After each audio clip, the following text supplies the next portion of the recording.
오늘 어린이 주일을 통해서 읽은 본문의 말씀을 가지고 어린이를 축복하시는 예수님이라는 말씀의 제목으로 함께 은혜 받기를 원합니다.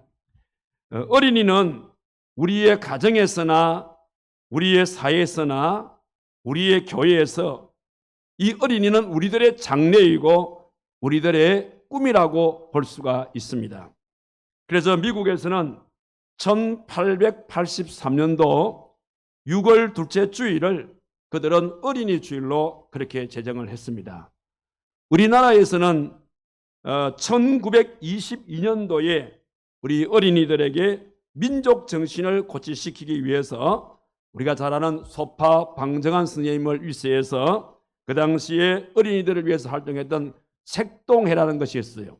그 색동회가 주동이 되어져서 그래서 어린이 주일, 어린이날을 만들었는데 그때 만든 어린이날은 5월 1일이었어요. 그리고 5월 1일을 어린이날로 만들었는데 그 이후에 6.25 사변이 터지게 되어지고 그래서 6.25 사변이 난 그 이듬해 1946년도에 그때에 어린이 대헌장을 발표를 합니다. 그 어린이 대헌장을 발표하면서 지금까지 지켜왔던 어린이날을 5월 1일에서 5월 5일로 바뀌게 되었습니다. 그래서 그때부터 우리 어린이날을 5월 5일로 그렇게 제정을 해서 지금까지 5월 5일을 어린이날로 그렇게 우리나라는 지키고 있다는 사실입니다.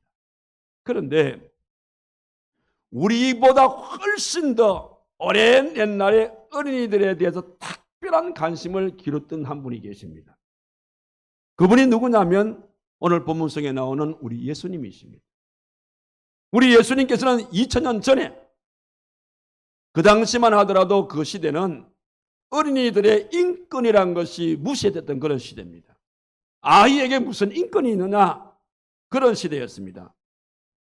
그리고 동시대에는 여성들에게도 인권이 무시되어지는 그런 시대였어요. 그래서 우리가 성경에 보게 되어지면 사람의 수를 우리가 계산할 때에는 어린 아이들하고 여자들은 그 수에 들어갈 수 없는 것이 그런 환경이기 때문인 것입니다. 자, 그런 환경 가운데서 오늘의 이 말씀이 기록되는 겁니다. 오늘의 이 말씀을 보게 되어지면 그런 시대 속에서 우리 예수님께서 어떤 면에서 혁명적인 그런 얘기를 하시는 겁니다. 그 얘기가 어디 나오냐면 오늘 읽은 말씀 가운데 13절과 14절에 이 말씀이 바로 그런 말씀인 겁니다. 어린이들의 우리가 그 인권이 전혀 무시되는 이런 시대 속에서 우리 예수님께서 뭐라 하냐면 사람들이 예수께서 만져주심을 바라고 어린 아이들을 데리고 오매 제자들이 꾸짖었거늘 예수께서 보시고 노하시어 이러시되 선포합니다. 어린 아이들이 내게로 오는 것을 용납하고 금하지 말라. 하나님의 나라가 이런 자의 것이니라.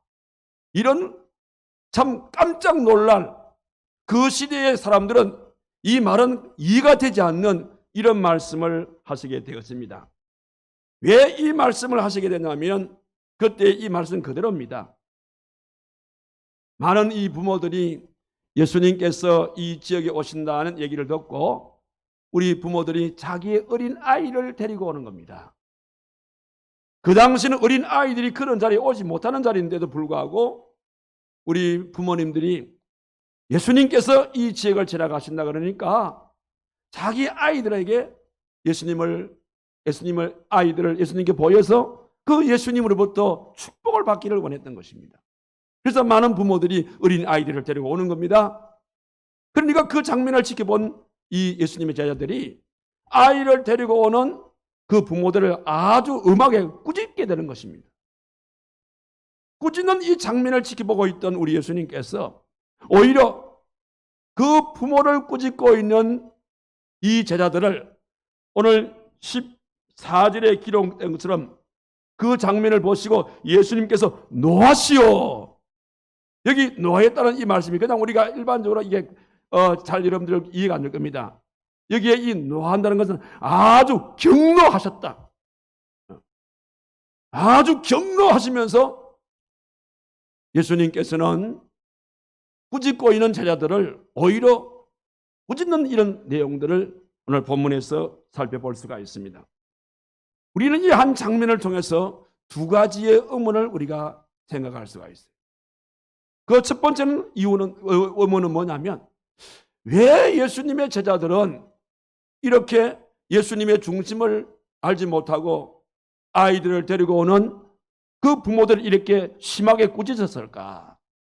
무엇 때문에 꾸짖었을까라는 이런 의문이고, 또 하나는 왜 예수님께서 이 제자들을 그렇게 또 바라보시면서 격노하셨을까? 이 두 가지 의문인 것입니다. 먼저 생각할 것은 예수님의 제자들이 어린 아이들을 데리고 오는 그 부모들을 왜 이렇게 심하게 꾸짖고 계시는가? 저는 이 꾸짖게 되어진 이 내용을 저는 나름대로 두 가지를 추론할 수가 있어요. 그게 뭐냐면, 첫째는 예수님의 제자들의 충성심 때문에 그런 것 같아요. 충성심 때문에. 그렇게 우리가 추론을 할 수가 있습니다. 자, 왜 그러냐면 그 당시에 예수님의 명성이 엄청 올라갔던 그런 시대입니다. 그래서 왜냐하면 예수님께서 공생의 사역을 행하시게 될 때에 어떤 일이 일어나냐면 가는 곳곳마다 기적이 일어나고 가는 곳곳마다 이적이 일어나게 되어지고 막 가는 곳곳마다 정말 우리가 상상할 수 없는 이런 일들이 많이 일어나는 거예요. 병든 자가 낫게 되어지고 심지어는 죽은 자가 살게 되어지고 이런 여러 가지 상상을 초월하는 이런 일들이 일어났단 말이에요. 이런 소문이 막 퍼져나가는 겁니다. 그러니까 예수님께서 어느 지역을 가신다면 그 지역에 많은 사람들이, 어떤 사람은 병든 사람은 나음을 받기 위해서, 또 문제가 있는 사람은 문제를 해결하기 위해서, 또 어떤 사람은 구경하기 위해서 여러 가지 이런저런 이유로 인산인해를 이루는 겁니다. 그러니까 예수님께서 얼마나 피곤하시겠어요. 예수님도 인생을 입으신 몸이시기 때문에 막 사람들이 밀려오니까 얼마나 피곤하겠습니까? 이런 가운데에 애들까지 오게 되니까 제자들이 생각할 때는 이거 아니구나. 왜냐하면 아이들은 가만히 있습니까? 오면 막 떠들지요, 울지요, 또 소리 지르고 왔다 갔다 하죠. 이런 것들을 생각해서 예수님을 보호하는 그런 차원에서 그렇게 부모들을 꾸짖지 않았을까, 그렇게 생각할 수가 있고, 또 하나는 뭐냐면 이 아이들을 아주 경홀히 여긴 것입니다.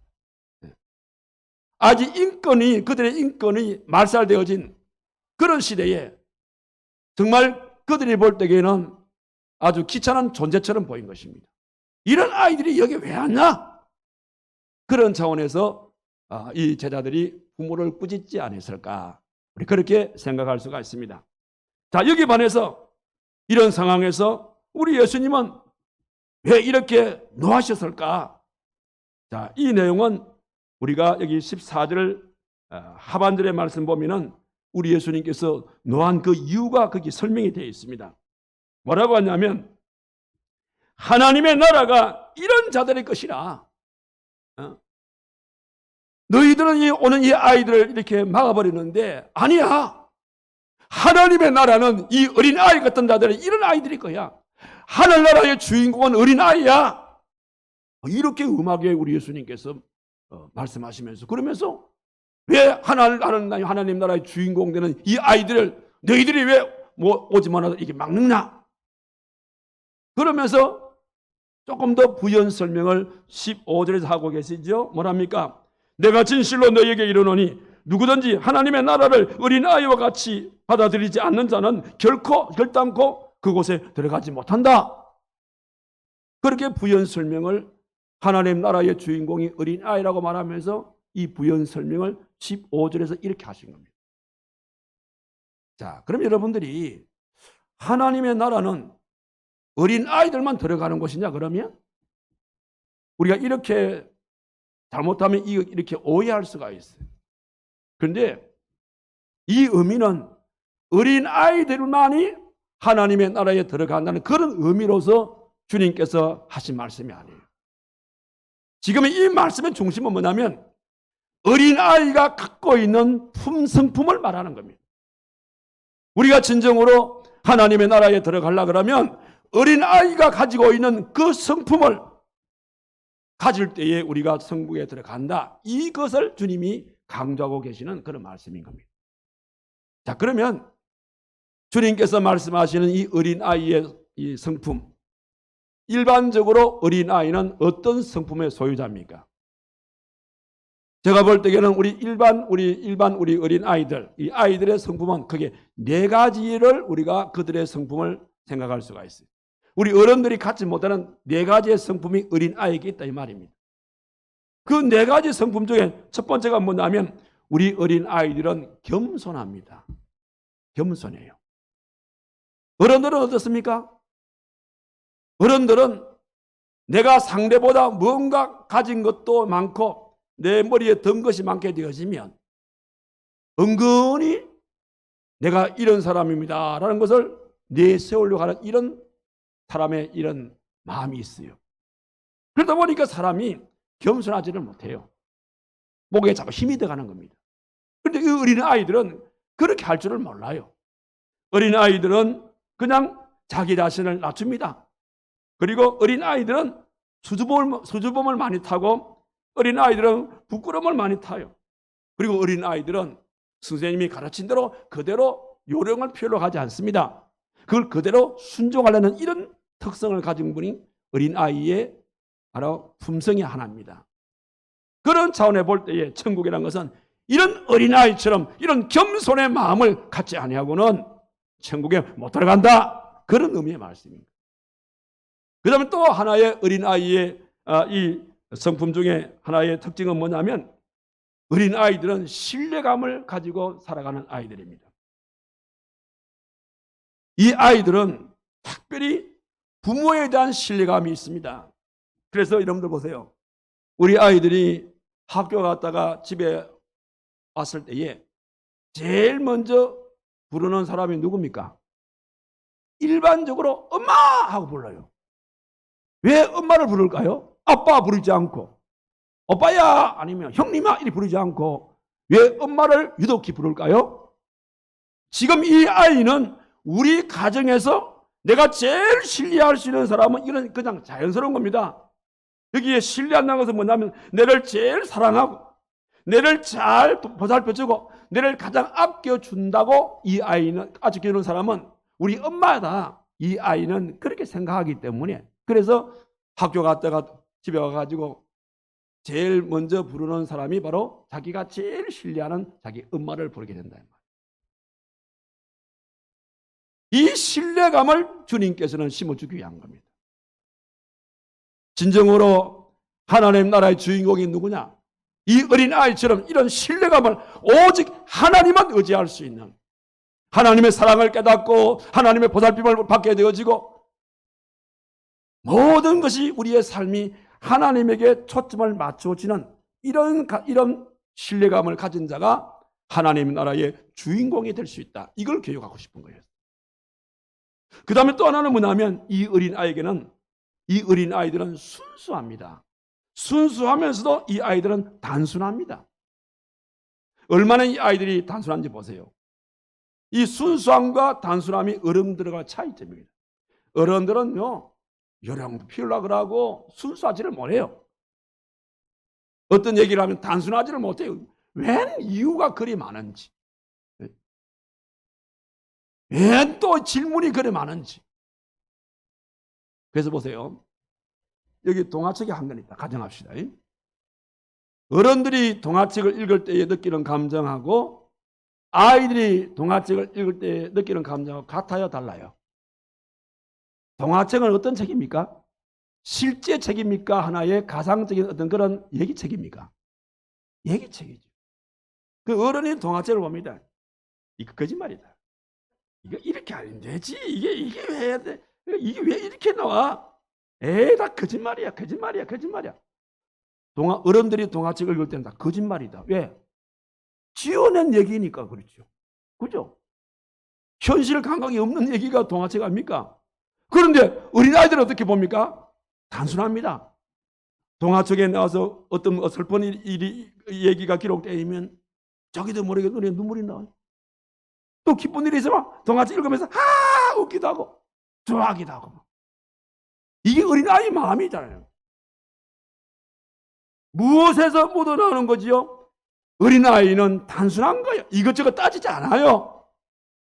그냥 있는 그대로 받아들이는 겁니다. 단순하고 그러면서 순수한 겁니다. 때묻지 않았어요. 하나님 나라의 주인공이 어린아이 같은 이런 성품을 가진 자가 하나님 나라의 주인공이 되는다. 이거 교육하고 싶은 겁니다. 그뿐 아닙니다. 어린아이의 또 특징 중 하나가 뭐냐 하면 이 어린아이들은요, 잘 받아들입니다. 잘 받아들여요. 저는 어린아이들의 마음을 좀 쉬운 말로 표현을 하라 그러면 어린아이들의 마음은 스폰지와 같다. 이렇게 이야기하고 싶어요. 이런 스폰지 아시지요? 바짝 마른 스폰지라도 그 스폰지를 물에다가 담그면 스폰지는 어떻게 합니까? 금방 물을 확 빨아당깁니다. 그게 어린아이의 마음이라. 자, 오늘 여기 오신 여러분들 가운데서 제가 전도를 하고 신방을 가서 이렇게 우리 교인들의 신앙기록 카드를 보면은 언제 예수님을 믿었습니까? 그러면 다수의 분들이 옛날에 어릴 때에 초등학교 다닐 때에 처음으로 교회 갔다는 겁니다. 그건 뭐하러 갔습니까? 뭐냐면 빵 얻어 먹으러 갔대요. 그 당시에는 좀 우리가 못 살았지 않습니까? 그러니까 주로 교회에서 성탄절이라든지 추수감사주일 같으면 우리가 추수감사주일은 떡을 해서 나눠줬고요. 성탄절은 빵을 나눠줬어요. 또 교회가 어떤 행사하게 되어지면 또 노트도 주고 연필도 주고 지우개도 주고 그래 그거 받을 욕심으로 갔어요. 가서 금방 주는 게 아니지 않습니까? 예배를 드리고 난 다음에 순서에 따라 주잖아요. 그래서 이 아이들이 그거 받으러 교회 갔지만은 그거 받기 전에 목사님이나 선생님이 나가서 하나님의 말씀을 전하는데 그때 전한 그 말씀 지금도 우리가 기억하는 거예요. 저도 옛날에 노아 홍수 얘기 그 다음에 다윗과 골리앗 얘기 그거 옛날에 초등학교 다닐 때에 선생님께서 들려주었던 성경 얘기였어요. 나는 지금도 다른 거는 몰라도 그때 들었던 그 선생님의 그 표정까지 좀 기억이 나요. 그때 기가 선생님이 골리앗 할 때는 목소리를 깔아서 얘기하고 다윗 얘기할 때는 이렇게 얘기하고 그것까지 기억이 난다고. 그 어린 마음에 선생님께서 하신 그 말씀이 단순하게 순수하게 그대로 그냥 스폰지가 물을 샥 빨아당긴 겁니다. 그래서 어떤 분이 말하기를 어린아이의 마음은 하얀 백지와 같다. 특히 4세 이하의 어린아이의 마음은 하얀 백지와 같다. 그 하얀 백지에 그림을 그립니다. 얼굴을 그리면 그 그림의 이름이 뭐가 됩니까? 인모라가 되죠. 인모라. 그 하얀 백지에다가 하얀 도화지에다가 아름다운 풍경을 그렸습니다. 그러면 그 이름이 뭐가 되는 겁니까? 도화지 이름이 이거는 풍경화가 되는 겁니다. 어린아이의 마음은 그리는 대로 그 인생이 결정이 되는 겁니다. 자, 우리 여기에 우리 건축하신 분들 많지 않습니까? 자, 건축을 하실 때에 한 층 한 층 이렇게 올라가게 되어질 때에 레미콘 작업을 한답니까? 그 레미콘 작업할 때 이제 펌프카가 와가지고 레미콘을 쭉 깝니다. 깔게 되어지면은 금방 깔았을 때는요, 새가 안 날라와가지고 거기 앉으면은 새 발자국이 그대로 남지요. 그런데 이게 점점 굳어가게 되어지면은 망치를 들고 깨도 안 깨져요. 이게 아이의 마음과 어린의 마음인 것입니다. 그래서 이 아이들 아주 그냥 새 발자국이 날 정도의 그런 약한 그들의 마음에 우리 말씀이 들어가게 되어지면 이게 굳어버리게 되어지면요, 늙어도 하나님의 말씀이 내 마음에서 기억나게 된다는 사실. 이것이 바로 아이들의 성품의 특징인 겁니다. 그래서 우리 예수님께서 왜 격려하셨냐면 지금 내가 너희들에게 천국을 얘기하는데 너희 듣는 태도를 보니까 다 너희 수준이야. 굳어있는 그 마음을 가지고 그래서 네 마음에 들면 받아들이고 네 마음에 안 들리고 안 받아들이라 이 말이에요. 그러나 천국은 그런 곳이 아니라는 겁니다. 정말 진정한 천국에 들어갈 수 있는 그 천국의 주인공은 이 아이의 마음처럼 순수하게, 겸손하게, 그리고 어떤 그 꾸밈이 없이 그러면서 그 말씀을 의심하지 않고 그대로 받아들이면서 이렇게 살아간 그 사람이 결국은 천국의 주인공이 된다. 이거 얘기하고 싶은 거예요. 그래서 지금 이 장면이 이렇게 흘러가고 있는 겁니다. 자, 그러면서 주님께서 다시 한 번 더 이 부분에 대해서 확신을 심어주는 말씀이 어디 나오냐면 마태복음 18장 2절과 3절에서 이런 얘기를 쭉 하시면서 마지막 다시 한 번 더 결론을 내리는데 뭐라고 합니까? 예수께서 한 아이를 불러 그들 가운데 세우시고 이르시되 진실로 너희에게 이르노니 너희가 돌이켜 어린 아이들과 같이 되지 아니하면 결단코 천국에 들어가지 못하리라. 할렐루야. 한 사건 속에 이렇게 두 개가 나눠지는 겁니다. 제자들은 꾸중했지만은 예수님께서는 오히려 꾸중한 그들을 질책하시면서 그러면서 내리는 결론은 천국을 덜먹이는 겁니다. 천국은 이 어린아이와 같지 아니하고는 절대로 들어갈 수 없다. 그렇게 결론을 지으시고 난 다음에 우리 예수님께서는 그럼 이 아이들을 천국의 주인공이 되어지는 이 아이들을 우리가 어떻게 키워가야 될 것인가 라는 것을 주님께서는 말씀하고 계십니다. 이런 아이들을 우리 부모들이 어떻게 키워가야 될 것인가를 말씀하실 때 여기 16절에서 분명하게 이렇게 키우라고 말씀해 주고 있습니다. 자, 우리 16절 중요한 말씀이니까 다 같이 읽어봅시다. 시작. 그 어린 아이들을 안고 그들 위에 안수하시고 축복하시니라. 적어도 우리 부모들이 내가 바라는 이 어린 아이의 교육상은 세 가지다. 뭐다고요? 안아주라. 그리고 안수해주라. 그리고 축복해주라. 우리가 가정에 있는 모든 자녀들을 안아주고 그리고 안수해주고 그리고 축복해주라. 자, 이 부분에 말씀을 하시면서 실물 설교를 하시는 겁니다. 그래서 지금까지 꾸중덥고 아주 어중중하게 그냥 겁에 질려있는 이 아이를 향해서 두 팔을 벌리는 겁니다. 그리고는 그 아이에게 이리 와. 그러니까 이 아이가 눈치를 이렇게 보더니 예수님 품에 탁 안기는 겁니다. 그리고 우리 예수님께서 그 품에 달려오는 그 아이를 꼭 안아주는 겁니다. 꼭 안아주는.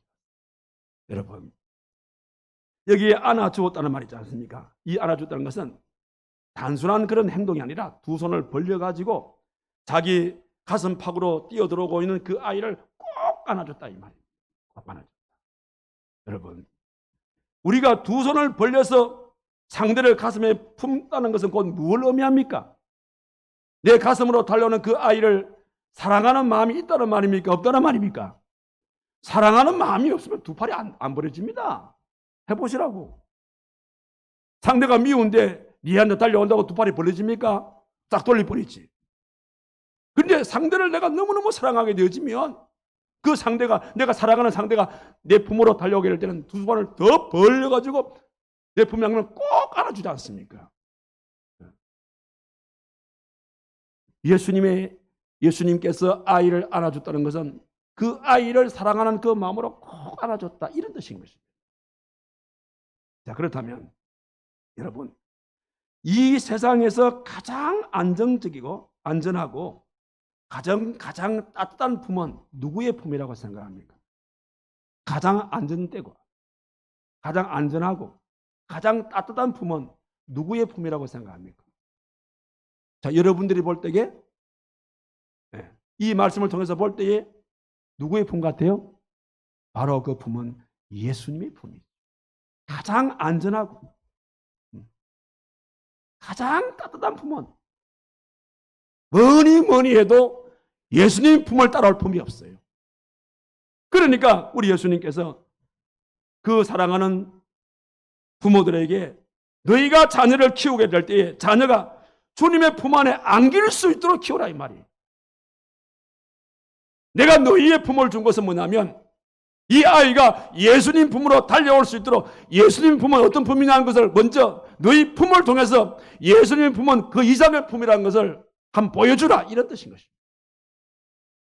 실질적으로 수년 전에 미국의 심리학자이신 해리 할로우 박사가, 이분이 1930년도에 스탠퍼드 대학의 교수로 재직할 때거든요. 그래서 어머니의 품이 어떤 품인가를 이게 실험을 통해서 한번 연구 발표한 것이 있는데, 그 연구의 그 대상은 뭐냐면 원숭이였어요. 원숭이.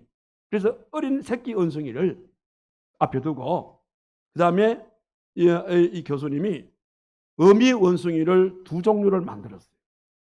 한 종류는 철사를 가지고 꼭 어미 원숭이 모양으로 이렇게 해서 만들어 가지고, 철사로 해서 원숭이, 어미 만든 원숭이 목에다가는 원숭이 새끼가 먹을 수 있는 우유병을 달아놨고, 그 다음에 또 한 마리 원숭이를 또 만들었어요.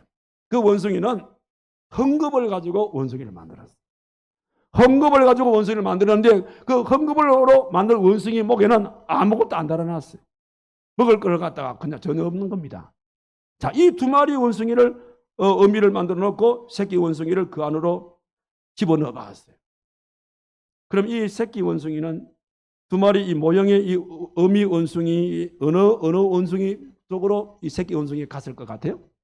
먹이가 달려있는 철사로 만든 어미 원숭이 같아요? 아니면 먹이가 없는 그러나 헝겊으로 만든 원숭이로 이 새끼 원숭이 갔을 것 같아요? 여러분 생각은 어떻습니까? 얘기해 보세요. 1번입니까? 2번입니까?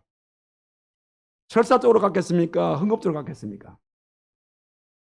그런데 또 하나 참고적으로 지금 새끼 원숭이는 몹시 배가 고픕니다. 자, 이런 상황입니다. 철사 쪽으로 갔을까요? 헝겊 쪽으로 갔을까요? 헷갈리죠? 자, 이 실험인데 결론은 뭐냐면 헝겊으로 만든 원숭이 쪽으로 갔다는 거예요. 배가 고픈 이 새끼 원숭이가 먹이가 달려있는 철사로 만든 그 어미 원숭이 쪽으로 가지 아니하고, 배가 고픔에도 불구하고 새끼 원숭이는 헝겊으로 만든 따뜻함을 느낄 수 있는 그 어미 원숭이 쪽으로 갔다는 거예요. 그건 뭘 여러분들 나타내 주는 겁니까? 말 못하는 짐승도 따뜻한 품을 원한다는 거예요. 그래서 그렇게 가서 그 어미 그 헝겊으로 만든 그 어미 원숭이 품으로 가더니 배가 고프잖아요. 그러면 그 우유를 먹을 때 잠시 그 품을 떠나서 우유 먹고 다시 들어갔을까요? 아니면 안 먹었을까요? 가만히 보니까 배는 고프니까 우유는 먹어야 되지 않습니까? 그러면 잠시 그냥 그 헝겊으로 만든 그 어미 원숭이 품에서 잠시 내려와 가지고 철사로 만든 거기에 올라가 가지고 우유 먹고 다시 내려와 가지고 다시 그리 가느냐? 그게 아니더라 이 말이에요. 우리 상식은 그렇게 생각할 수 있는데 진짜 새끼 원숭이는 그런 행동을 안 하는 거예요. 어떻게 하냐면 헝겊으로 만든 그 어미 원숭이를 꼭 잡고 배는 고프니까 목만 쭉 뽑아가지고 그래가지고 우유를 빨더라는 거예요. 그래서 그 실험 결과 이렇게 얘기했습니다. 자녀가 부모에게 사랑을 느끼게 되는 것은 접촉에서 오는 따뜻한 사랑이라. 접촉에서 오는 따뜻한 사랑이라. 그렇게 그 사실에 대해서 증명을 해낸 것입니다. 이 말씀을 통해서 볼 때 부모가 사랑으로 안아주는, 자녀를 안아주는 것은 엄청 중요합니다. 우리 부모들이 사랑으로 그 아이를 안아주게 되어지면 자녀는 내가 받고 내가 엄마로부터 내가 이런 사랑을 받고 있다는 걸 느끼게 된다는 겁니다. 나는 단순히 그 아이를 한번 내가 접촉한 것뿐인데도 불구하고 접촉을 받게 된 이 아이의 마음에는 엄마의 짙은 사랑을 그 접촉을 통해서 그 아이는 느끼게 된다는 거예요. 주님은 이걸 가르쳐주고 싶은 거예요. 그래서 너희들도 너희의 귀한 자녀들을 이렇게 내가 이 아이를 사랑으로 딱 이렇게 안아주듯이 너희 자녀도 늘 그렇게 아이를 안아주면서 그 아이를 키우라. 그런 메시지가 이 속에 들어가요. 그리고 난 다음에 두 번째 행동이 뭡니까? 안아주는 걸 끝나지 않습니다. 그러니까 아이들을 안고 그 위에 안수하셨다. 이 안수는 기도를 말하는 거죠. 그러니까 우리 예수님께서 두 번째 메시지는 뭐냐면 우리 사랑하는 부모들에게 그 아이를 안아주었다면 반드시 그 아이를 위해서 기도해 주라는 거예요. 안수 기도해 주라는 겁니다. 자, 그러면 현실적으로 지금 우리 예수님은 이 땅에 계시지 않습니다. 인생을 입으신 예수님은 이 땅에 계시지 않습니다. 우리 예수님은 부활 성천하셨습니다.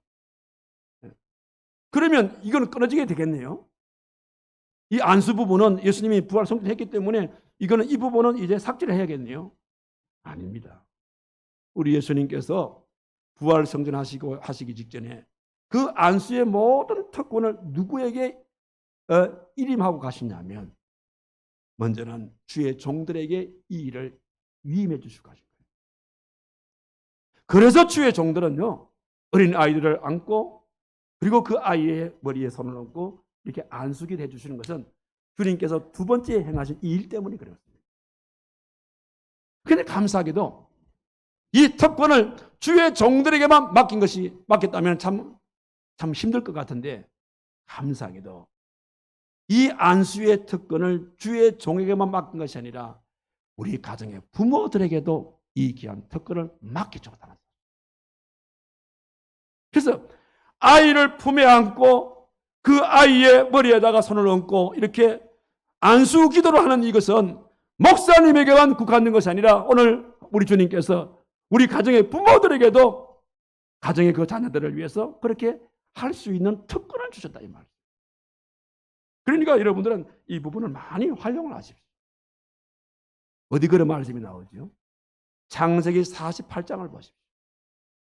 창세기 48장의 말씀 보게 되어지면 요셉이 그의 아버지 야곱이 중환병에 걸렸습니다. 더 이상 오래 살 수가 없는 그런 상황입니다. 그럴 때 요셉이 아버지 야곱의 문병을 갔을 때에 혼자 갔습니까? 안 그래요. 자기의 두 아들 므낫세와 에브라임을 데려갑니다. 왜 아버지 중한 문병을 갈 때에 왜 므낫세와 에브라임을 데려갑니까?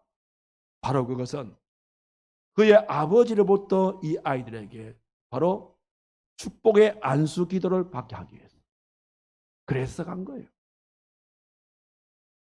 그래서 오늘 이 정신은 우리 주님께서 아이를 둔 우리 모든 부모들에게 반드시 안아주라. 어떻게? 내가 이 아이를 안아주는 것처럼 반드시 이 아이를 위해서 안수기도 해주라. 어떻게? 내가 이 아이를 위해서 안수기도 해주라. 이렇게 가르쳐주고 있는 겁니다. 그리고 세 번째는 뭐냐면 축복해주라. 축복해주라. 이렇게 했습니다. 여기 말하는 축복이라는 것은 헬라어 원문에 보니까 그냥 단순한 축복이 아니더라고요. 원문에 보니까 이 단어가 율로게오라는 단어예요. 율로게오. 율로게오라는 단어는 두 개의 단어가 합성어가 된 하나의 단어를 이룬 겁니다. 율이라는 단어하고 로고스라는 단어입니다. 율이라는 이 단어는 뭐냐면 좋은 이런 뜻이고요. 로고스라는 것은 뭐냐면 말씀 혹은 생각을 말하는 겁니다. 그러니까 여기 말하는 축복이라는 것은 좋은 생각, 좋은 말씀 이런 뜻입니다. 여러분, 좋은 말씀, 좋은 생각을 우리가 다른 말로 표현하게 되면 그 상대를 칭찬하는 것 혹은 축복하는 것, 번영을 빌어주는 것 이런 말씀과 서로 일맥상통이 된다 이 말씀입니다. 그러니까 여기에 아이를 자기의 안고 안수하면서 축복기도 해줄 때에 그 아이를 칭찬해주라, 그 아이를 축복해주라, 그 아이의 앞날에 번영을 빌어주라 이런 뜻인 겁니다. 그래서 롤프 가복이라는 사람이 쓴 책 인생 이야기라는 그런 책을 보면 제목이 롤프 가복 책 제목이 인생 이야기 이렇게 나와 있어요.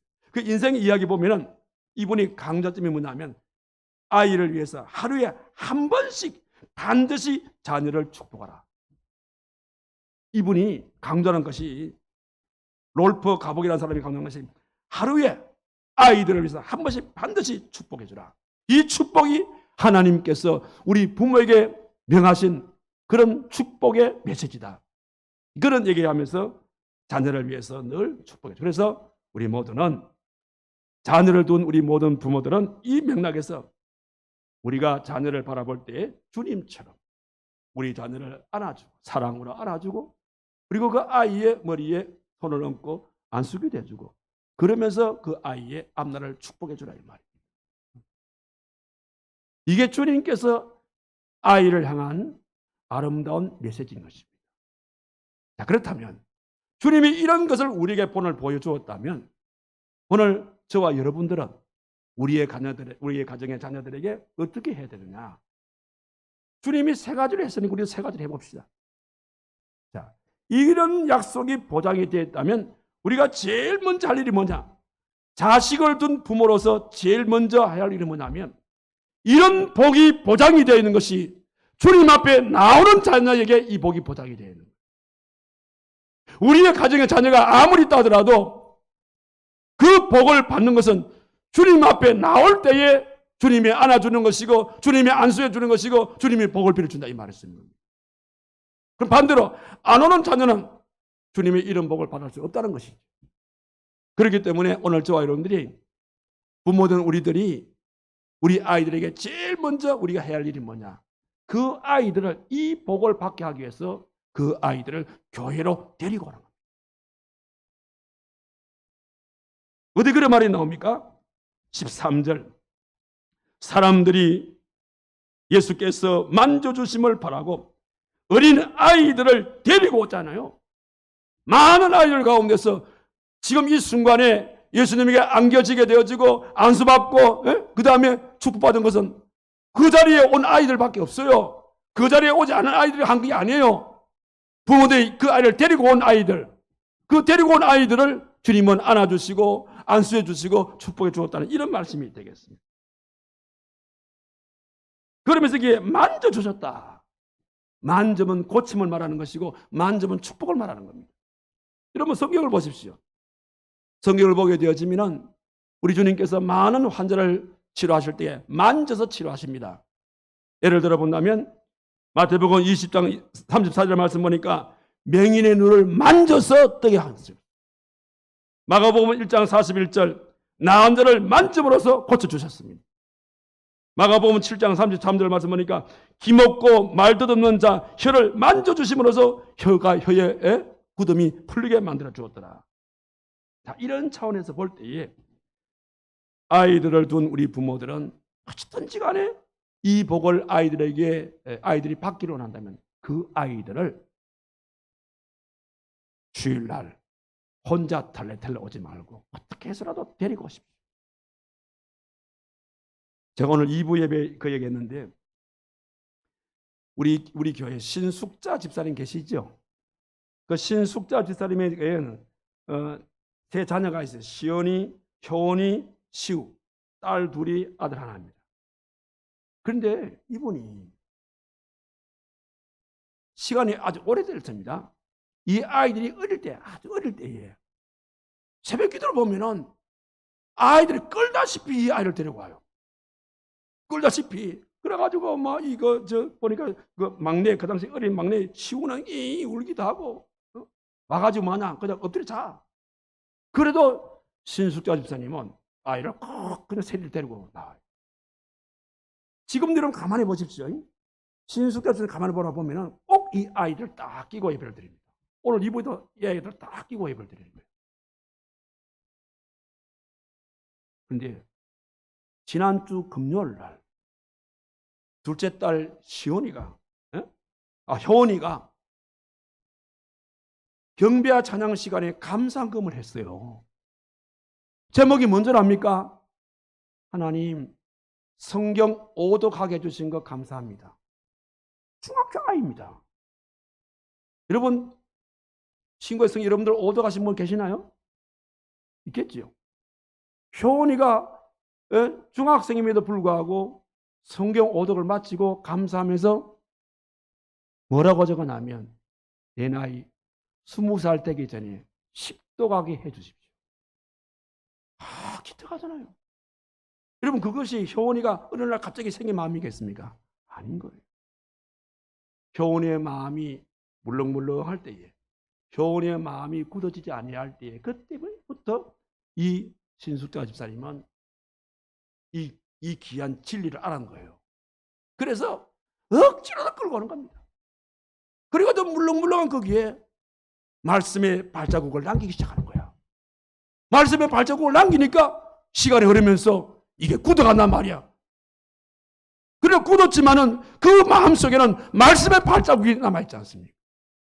말씀의 발자국이 남아있으니까 이 아이가 엄마가 성경 읽으라 말하지 않아도 내 가슴에 말씀의 발자국이 남아있으니까 자연스럽게 말씀을 읽더란 말이에요. 그 아이가 중학생이 친구의 성경을 오독했다? 그 쉬운 거 아닙니다. 꿈이 내 나이 20살 되기 전에 10도가 해주십시오. 이 모든 것은 그 아이를 주님 앞에 데려오게 되었을 때에 되어지는 그런 과정입니다. 여러분 성경에 보게 되어지면요, 사무엘도 마찬가지지요. 이 사무엘이 어느 날 갑자기 사무엘이 됐습니까? 한나가 젖되고 난 다음에 막바로 사무엘을 성전에 데려갔지 않습니까? 모세도 마찬가지입니다. 모세의 어머니 요기벳이 그런 마음을 가지고 모세를 키웠지 않습니까? 그러니까 모세가 남의 훌륭한 사람입니다. 여러분, 아이들의 마음이 이렇게 물렁물렁합니다. 물렁물렁할 때는 뭐든지 말씀드렸죠. 다 받아들이면 순서 받아들입니다. 그러나 세월이 흘러가고 나이가 먹을수록 그때부터는 마음이 굳어갑니다. 마음이 굳어가니까 자기 생각이 들어가고 자기의 뜻이 들어가고 반항심이 들어가고 이런저런 불평도 들어갑니다. 그런 가운데서 어떤 말씀을 전하다 하더라도 이미 그 아이의 마음은 순수한 마음이 아니기 때문에 받아들이기가 참으로 힘듭니다. 이걸 아셔야 돼요. 나중에 이 아이가 어른이 돼가지고 네가 왜 그러니? 내가 너를 어떻게 키웠는데 후회하지 마세요. 이 아이의 마음이 더 굳어가기 전에 그 아이의 순수한 그 마음에 하나님의 말씀의 발자국을 많이 남기게 되어지면 딴 길로 가라 해도 안 갑니다. 왜? 내 마음이 말씀으로 굳어있기 때문에 갈 수가 없죠. 그래서 반드시 우리가 할 일은 아이들을 주께로 데려온다는 것. 오늘 이 시간 이 말씀을 통해서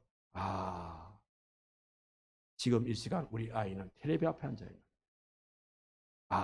지금 우리 아이는 오락기 기계 앞에 앉아있는, 내가 교회 갈 때 우리 아이 보고 너 주일학교 가라. 내가 한마디 말도 안 하고 내가 그냥 나만 바빠가지고 그냥 허겁지겁 달려왔는데 그런 분 계시면은 이제 회개하셔야 돼요. 여러분 신앙도 중요하지만 그보다 더 중요한 것은 여러분들의 아이의 신앙이에요. 왜? 10편 127번 보니까 그 아이는 하나님의 기업으로 내게 주신 겁니다. 자식은 여호와의 주신 기업이라지 않습니까? 그의 태의 열매는 상급이라다. 젊은 자의 자식은 장세 수종의 하살 같으니 이것이 그 전통에 가져간 자는 복되다 하지 않습니까? 우리 이거 그동안 알고 있으면서도 우리가 소홀히 했던 우리들이 아니었습니까? 여러분 나중에 아이가 크고 난 다음에 크고 나서 말 듣니 안 듣니 여러분들 후회하지 마시고 이 아이의 마음이 하루라도 더 굳기 전에 하나님의 말씀을 쫓아서 주의 성전에 나오는 날마다 혼자 나와서 그것들을 데리고 나와서 이 아이의 마음에 하나님의 발자국을 남겨 하시는 여러분이 꼭 되시기를 바랍니다. 그럼 또 한 가지는 뭐냐면요, 그 아이들을 여러분들이 소중히 여기라 그랬어요. 소중히.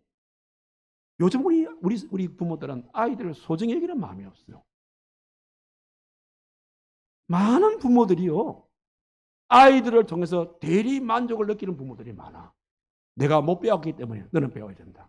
내가 피아노 학원 가고 싶은데 나는 돈이 없어서 못 갔다. 너는 내가 늘어다 해라. 나 주선 학원 가고 싶은데, 나 태권도 가고 싶은데 나는 가고 싶었는데 부모님이 내가 보낼 테니까 너 가라. 이런 식으로 아이들을 엮어가지고 애들이 2개, 3개, 4개. 얼마 전에 어린이날 아이들이 가장 받고 싶은 선물 1위 뭔지 압니까? 휴대폰.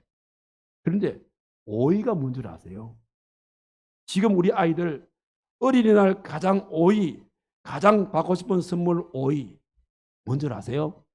안마기입니다. 안마기 이런 생각할 때 안마기는 어른들이 이렇게 필요한 겁니다. 어버이날 우리 자녀들이 부모님이 사드린 것이 안마기 아닙니까? 그런데 아이들의 5위가 갖고 싶은 물건 5위가 안마기라. 그 왜 안마기냐니까 허리가 너무 아프대. 왜 허리가 아프냐 하니까 학교 가야 되지요. 또 학원 가야지. 이 학원 가야지. 그러니까 하루 종일 앉아있으니까 허리가 아프대. 그래서 지금 내가 갖고 싶은 거 안마기래, 안마기. 이렇게 아이들을 호소시게 되겠어요? 그래서 우리 예수님께서 뭐라 그랬습니까? 마태복음 18장 5절 6절의 말씀 보니까 누구든지 내 이름으로 이런 아이 하나를 영접하면 곧 나를 영접함이니 6절 누구든지 나를 믿는 이 작은 자 중 하나를 실족하게 하면 차라리 연자 맷돌이 그 목에 달렸어 깊은 바다에 빠뜨리는 것이 더 낫다.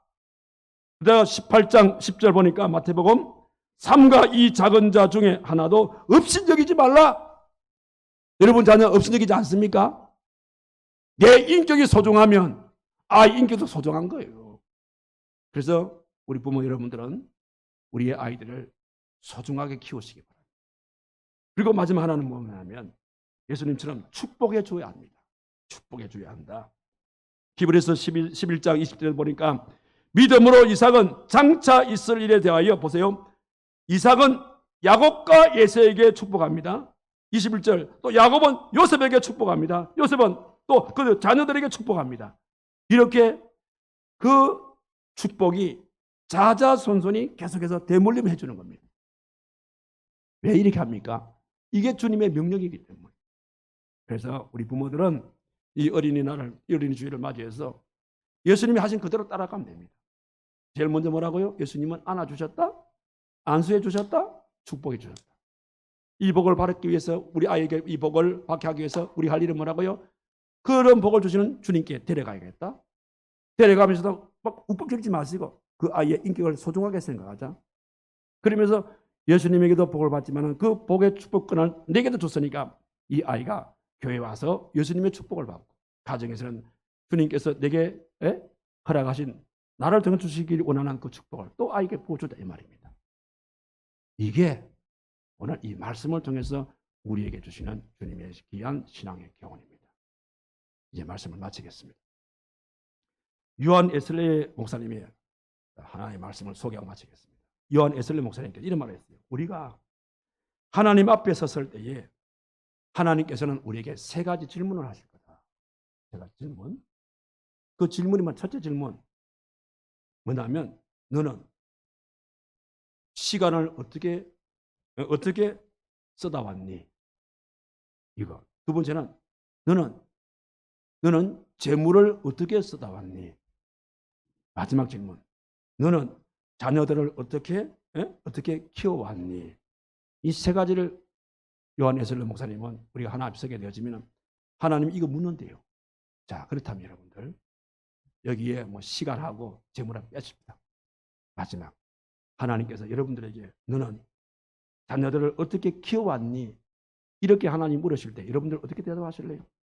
예, 저는 아이를 키울 때에 세상에 성공에다가 관심을 기울이고 성공을 위해서 세상 성공을 위해서 나의 헌신의 힘을 다해서 뒷바라지를 하면서 그 아이를 키웠습니다. 이렇게 얘기할래요. 아니면은 나는 우리 아이를 믿음으로 성공하기 위해서 신앙적으로 잘 지도하며 키우다가 왔습니다. 이렇게 얘기하죠. 주님의 칭찬은 세상의 성공에 칭찬하지 않습니다. 여러분 세상에 성공한다고 신앙에 성공한 자가 있습니까? 오히려 세상에 성공한 사람들은 신앙에 실패할 확률이 더 높습니다. 그래서 반대로 우리가 신앙에 성공하게 되어지면 세상의 성공은 자동적으로 따라오게 되는 것입니다. 이 사실을 아시고 오늘 이 어린이 주일을 맞이해서 우리의 가정의 자녀를 이제 이렇게 키웁시다. 먼저는 그 아이들을 예수님께 데려갑시다. 예수님께 데려가서 예수님께서 약속하신 대로 예수님의 품에 안길 수 있도록 우리는 그 아이들을 그렇게 도와줍시다. 그리고 우리 예수님의 품에 안기는 그 아이는 반드시 예수님께서 축복해 주실 것입니다. 축복하신 것처럼 나도 우리 아이를 위해서 축복해 드립니다. 그리고 예수님이 주신 축복, 그리고 내게 주어진 이 축복도 함께 드려서 그 아이에게 나누어 주었어. 그래서 이 아이가 이 땅에서 믿음의 성공자가 되어지고, 그래서 하나님 나라에 임하게 되어질 때는 우리 아이들이 하나님 앞에서 해같이 빛나는 그런 아름다운 아이로 하나님께 영광 돌리는 그런 아름다운 자녀로 키우시는 저와 여러분 되기를 주님의 이름으로 축원합니다. 기도합시다. 오늘 어린이 주일을 통하여서 예수님께서 우리 어린 아이들을 어떻게 대하시는지 말씀을 통하여 우리 마음에 신선한 도전을 주신 하나님께 진심으로 감사를 드립니다. 사람들은 아이들이 예수님에게 오는 것을 귀찮아하게 생각했고 그 아이를 데리고 오는 부모들을 꾸중했지만 오히려 우리 예수님께서는 꾸중한 제자들을 오히려 크게 진노하시면서 그 아이를 내게 데려오라고 말씀하시고 그 아이를 품에 꼭 안아주시고 안수해 주시고 그리고 그 아이를 위해서 마음껏 축복하셨던 것을 우리가 오늘 배웠습니다.